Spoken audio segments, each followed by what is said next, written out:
You could always send a bottled message in the sea. Yes, just like a genie wrapped up in a bottle. If you want to send it in the landlubber way, give it to me. I'll give you letters and cards, whatever your pleasure. Today, I will even give you the treasure. Yes, just think of the answer of this riddle. It's a beautiful riddle, a really poetic depiction, and what I want you all is to just quickly guess the answer of this riddle. Well, one more hint I'm gonna give you in this regard, and it goes something like another riddle. Benjamin Franklin, the flyer of kites, scientist, statesman, with sharp-witted sight, first of the master of post office corps, guided the post from the farthest of the shores. Okay, now that's enough for the answer to be discovered. And yes, the answer is the mailbox, the classical mailbox. This is a poetic, delicate, yet powerful expression of letter glory.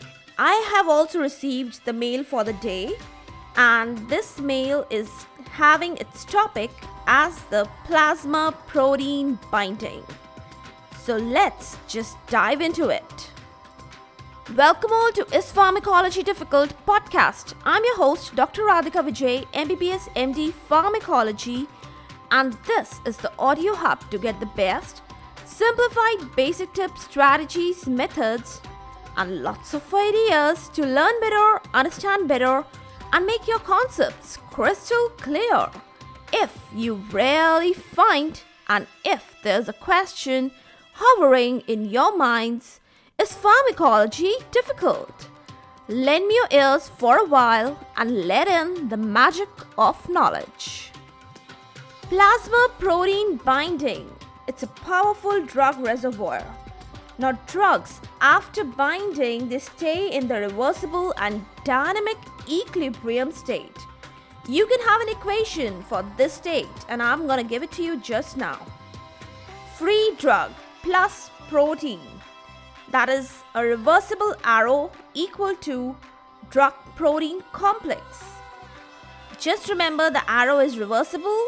This is a reversible state, a purely dynamic state. Got it? Now, this is a drug reservoir set in motion in the circulation. All the actions, they are assigned to the free form of the drug. It is the free form of the drug that is acted upon, metabolized, filtered, etc. Once the elimination of the free form of the drug begins, more of the bound drug is freed. Okay, that's the whole process. Now, you need to know few things. They should be really tied up nicely as a knot. Let's start with them. First, albumin is very important, especially in binding of the acidic drugs like penicillin, salicylic acid, warfarin, etc. Second important point, for basic drugs like quinidine, lidocaine, propranolol, what do we have? We have alpha-1 acid glycoprotein, that is abbreviated as alpha-1 capital AGP. Now, one of the types of this alpha-1 acid glycoprotein, its concentration shoots up during the states of stress and disease. What can be the diseases that makes this concentration shoot up? They can be myocardial infarction, they can be cancer, arthritis, etc. Third point you need to know is that tissue protein, it serves as a binding of the drugs. It binds digoxin, chloroquine, and specific drugs binding proteins. They are also present in our body, like corticosteroid binding globulin that binds the steroids. Then alpha globulins, they bind the globulins. Then gamma globulins, they bind the antigens. And this corticosteroid binding globulin is also termed as transcortin. Okay? Now, after knowing all about this plasma protein binding, we need to have something as summary in our hands. And now let's summarize it very nicely. The first point goes on. After the plasma protein binding, the drugs, they restrict themselves to the vascular compartment. And there, if they are having a very low volume of distribution, then such drugs, they cannot be removed easily by dialysis. Especially, I'm talking about the poisoning cases. I hope you understand this really nicely. So we can say that plasma protein binding is a capacity limited process. It gets saturated, yes it does.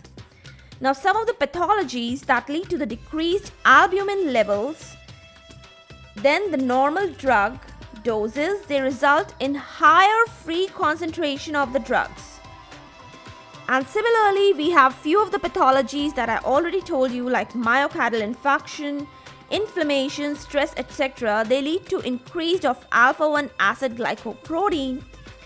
And if that rises, then binding of the basic drugs increases. So if the albumin levels are decreases, then the free drug concentration is increasing. And if the alpha-1 acid glycoprotein concentration increases, then the binding of the basic drugs increases. Don't get confused, that's quite simple. Just listen to it once again, and it's so simple you'll get to know it. Second point, as a summary we get to know, now one side favors the binding of more than one drug. Yes. What I want to tell you about this is, what is the importance of this particular sentence? The displacement reactions, they occur a lot.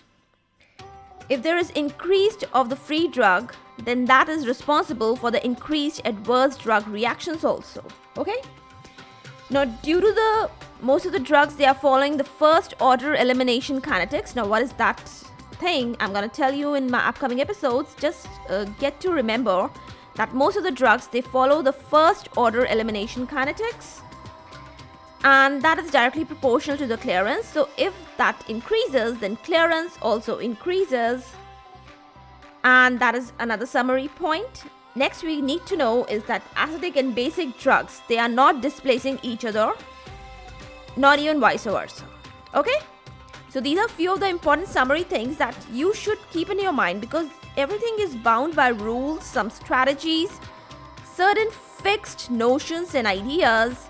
If you just keep them in mind, you get your concepts and you can apply them. If you don't understand the basic notions, the basic idea behind everything, how will you get to understand the basic mechanism? So these are some fixed things that happen. They may not happen. There are exceptions. But once you start getting into the subject, you get to understand so many new things. And that is really wonderful. Now quickly get to understand the mechanics of the drug interactions. There are few governing rules and strategies again that I want to tell you.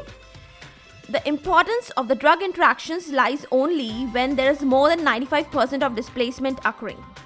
If it is less than 95%, drug interactions make no sense. Secondly, the drugs should have a very low volume of distribution. And then only their toxicity can occur, and there is need and there is a sense of understanding the drug displacement reactions. Now, especially I'm talking about in the plasma where the drugs are present in the free form. Next point you need to know is that basic drugs, they show less displacement reactions because their binding sites, they are quite different from the acidic drugs. And yes, they have large apparent volume of distribution also. So that is why basic drugs, they are not showing displacement reactions as much as acidic drugs are showing. Got it? Now that's also an important factor. Let's come to the examples. Yes, the much awaited wonderful examples. Some good to know examples, they are sulfonamides, vitamin K, they displace the endogenous substances like bilirubin, and that is the basic cause of the occurrence of kernicterus in the newborn. Second important example is phenylbutazone, sulfonamide, salicylates. They displace the tolbutamide that leads to the occurrence of hypoglycemia. I want to tell you few more points, so better listen them nicely. Plasma protein binding makes drugs long-acting because they are restricted to the vascular compartment. Secondly, not always the drug displacement reactions are occurring. Now, for that, I want to give you an example of probenecid and indomethacin. They both are bound to the albumin because they are acidic drugs, but they do not displace each other. Okay, so it is not a common rule that drug displacement reactions will definitely occur and occur. No, they may not occur. Okay? And last important point, if there is a decreased albumin state, then high free drug concentration occurs, and phenytoin, furosemide, etc., they have high drug concentration. Then pethidine is a drug. Its binding decreases in uremia condition. Propranolol is another drug. Its binding increases in the pregnancy states. So these are a few of the exceptions and things you should know. Now, just a small table in case you want to do some pen paper exercise. Let's start with it. Just a little very small table, and that's really interesting. So just write down what are the drugs that bind to the albumin. Benzodiazepines, non-steroidal anti-inflammatory drugs, penicillin, sulfonamides, warfarin, tetracyclines, they all bind to the albumin. Second list I want to give you for the drugs binding to the alpha-1 acid glycoprotein. They are beta blockers, verapamil, imipramine, lidocaine, quinidine. I hope you have done some pen paper exercise and really enjoyed the whole session for the day. Now with this add-on list of the drugs that I just gave you, I'm gonna knock off for the day. Hope you are still wondering where the mailbox memories, they are getting lost and getting faded away.